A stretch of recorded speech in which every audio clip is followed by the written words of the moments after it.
Greetings, brothers, and welcome.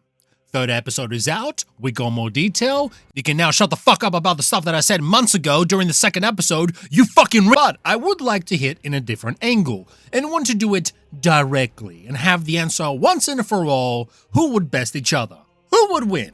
Space Marines or Psycho Warriors? Now, keep this in mind. 40K has no canon, unlike Space King. But for the sake of argument, we'll pretend that it has canon. We'll make a comparison in between them from what they're capable to do, from tactics, weaponry, and their biology. Not in autistic detail, but more of a fundamental idea about them. The main way I will go when it comes to sources is just 3 episodes and some extra videos that give a little bit much context about the Space King lore. Even though Space King is a parody, but fuck it, let's fuck around and see what we can get from it. And for 40K, Space Marine Codexes.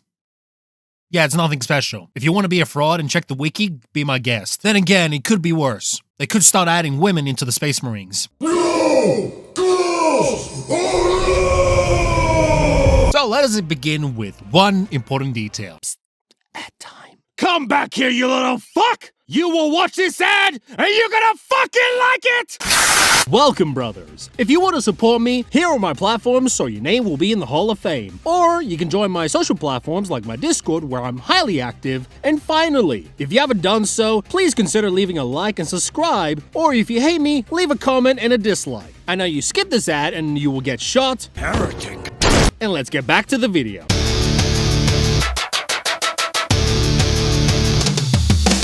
So let's compare them when it comes to getting recruits. For the Psycho Warriors, they are taking as children, replace their balls with globules to become instantly a warrior. And of course, with some memory indoctrination we see from the first episode. A warrior for Space King is born and ready. Compare that to Space Marines, this process is similar but a little bit slower. Also, the mortality rate is pretty low, and even lower if we're talking about the Grey Knights. So not only you train a child to become a fully fledged Space Marine, from mental training and physical training, it takes months to be done. Meanwhile, Psycho Warriors can make a warrior instantly once they get lots of recruits, aka boys, from the raid. And if there's any goals around, then we know what happens to them. So, I have to give this one to the Psycho Warriors. Yes! When it comes to the mentality of how they fight, Psycho Warriors, like it's explained from the Tom and Don channel, Yanovich asks, why is Bryce circumcised? What the fuck is wrong with you? Psycho Warriors is like high school kids having power armor. Like they can fight, but they're also still at the age of 13. That sounds like what we have today with men children. Even in the third episode, it's stated, Psycho Warriors die not because, out of serum mutation or being killed easily, but because they die of boredom. Without stimulation, our globules shut down. We died of boredom. No, it's the Time Wizard all over again! You fucked us, Bryce! The balls didn't have fun, thus they died. Tell me about it. Are they devoted and committed to the cause? Sure, but that can only go so far. Another thing I'll give with Psycho Marines is that they are functionally immortal. They die, the globules gets received, and they just put the globules into another host, and they're back to where they're at. So basically, they just get resurrected. Unless the globules get crushed, then, they die forever.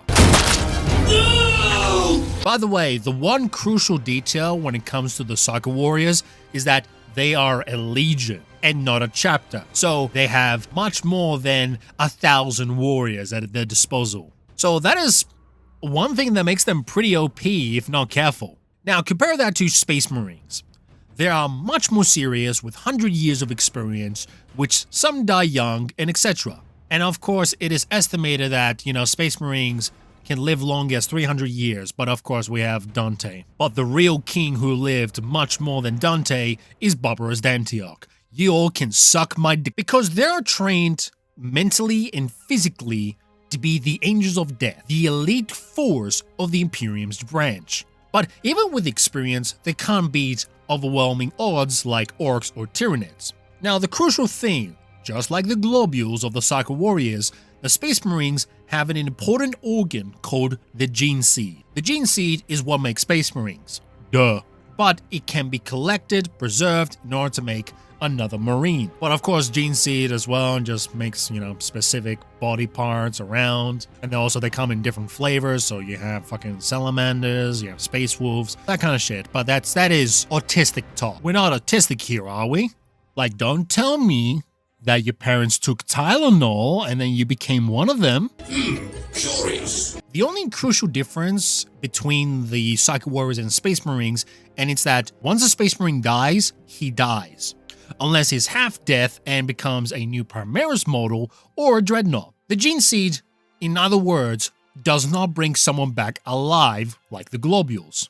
And of course, what gives Space Marines a small upper hand against Psycho Warriors is that they don't die of boredom. But then again, the Space Marine chapters are limited to 1,000 Marines only, unless you're going for Eternal Crusade, but most people know that Black Templars do that only. Despite the Space Marines having experience and have the potential to fight well against Psycho Warriors, but Psycho Warriors can just technically collect most of the globules, go to the nearest station, and they're all gonna come back with roughly the same numbers, and the Space Marines can't fight against that. So for this one, I will say, I'll give this to the Psycho Warriors. Yes! So currently in 2025, with the first 3 episodes of Space King, the Psycho Warriors are more advanced than the ordinary Space Marine. Like, for crying out loud, Bryce made a soul cannon. Tell that to the tech priest to make one on the spot. They wouldn't even know how to start in the first place. The main weapon of the Psycho Warriors is pink lasers. We can see they are even capable to pierce through Psycho armor with one shot. If they can do that, then it is most likely they can one-shot a Marine on the spot. Very OP weapon. And of course, the pink lasers comes in many weapon forms as it's standard.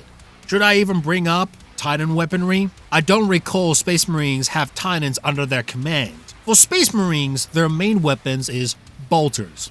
Bolt pistol, bolt rifle, stalker bolter, you get it. You get the idea. Most of their gear is mainly bolters, because that is the one thing that can be produced. If we're going for more advanced weaponry like blast cannons, melters, or plasma weapons, they exist, but I will say, which is a tad stretch, but the more advanced weaponry are either expensive to make or they are relic weapons and will be a major loss if they lose it. And also plasma weapons tends to be very unstable to shoot with. Like, people tend to forget that 40k is not the center of every sci-fi that can defeat anything. If you look into 40k of how they function, you will understand 40k is mainly underdeveloped and have weapons that are mostly relics and they cannot be produced or can be remade or copied if they lost like the blueprint files. And once it's lost, it's lost. So not only the bolter is an icon for the Space Marines, but at the same time, that is the only weapon they can run with. Even with Space Marine bolter rounds, they can just hit a Psycho Warrior. We can even see this in the 3rd episode. They can take a couple of hits, unless if it's in the vulnerable parts. So you could say this is a mixed situation. If we have Space Marines with 100 years of experience, they can fight against Psycho Warriors, but at the same time, Psycho Warriors that is a legion, not bound to the codex to limit themselves to 1k Marines only, and they are more advanced than the Space Marines biologically and weapon-wise, they can just fight them off pretty good. So honestly, I might have to give this one to the Psycho Warriors as well. Yes! So there you have it, the Psycho Warriors. Despite of them being high school kids in power armor, but they are, ironically, more advanced than 40k. Based from what they can produce more warriors and can even bring back warriors back to life with instantaneous speed. The main weaponry is essentially lasers they can one-shot. And if I had to stretch it a little bit, they can almost make any weapon, and yes, even new ones if they wanted to. Which Space Marines can't even do much or can't even compete anything against that. Not even plot armor can save 40k on this one. So anyways, thank you so much for watching this Space King video. Most likely I might do another Space King video in the next couple months, aka on the next episode. But we will see until then. You can come and check me on my socials or my donations if you like. And thank you so much for watching. And I will see you on the next one. Goodbye, my brothers, and take care. For Space King we march!